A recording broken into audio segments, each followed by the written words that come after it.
Hello everyone, welcome back to my channel. So guys, दिनैनि ब्लगावहाय नोंथांमोनखौ गासैखौबो बरायनाय थाबाय. So लोगोफोर आं दिनैहाय न'आव फैदों आरोना. So बिदिब्ला नायलांबाय थादो.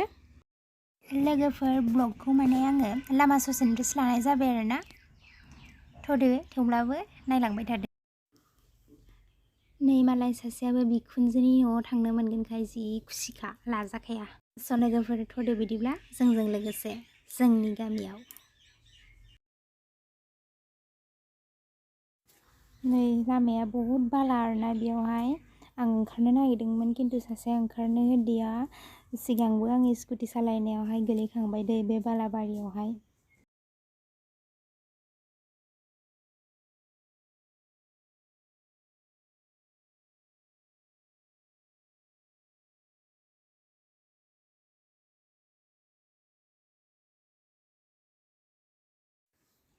बे लामाखौ आरो मा होनो ओरैबायदि समायना जानानै दङना बागाना बरियाखा.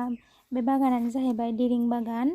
जोङो दिरिंजोंसो फैदों लामाजों बारस'नानै फैदों, गोलाव लामाजों फैयालासेनो गुसुं लामाजों फैदों आरोना.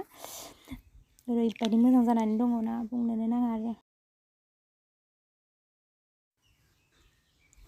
नैबे जाहैबाय जोंनि रैखाथि हान्जा आर्मि केम्प आरोना. लुफुंगासिनो दङ, लुनाया जायाखै, लुगासिनो दङ. बेबो दिरिं बागानजोंनो सिथाबनाय आरोना.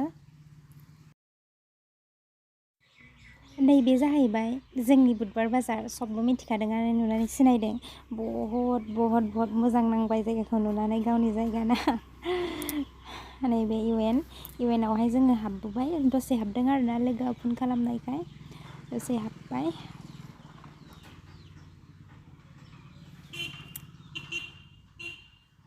न'आव मोनफैनानै नै ना हमबाय फुख्रियावहाय. नाया दङमोन आरोना, बेलेगावहाय दोनहैबाय, बेलेग फुख्रि जावदों नालाय बे फुख्रियाव बोखांनानै दोनहैबाय आरो. बोखांनानै मोनबाय आरोना, बेखौ सबायजों गोथाव संनानै जानोसै. स' लोगोफोर दिनैनि भिडिअ'आ बेखिनियानो.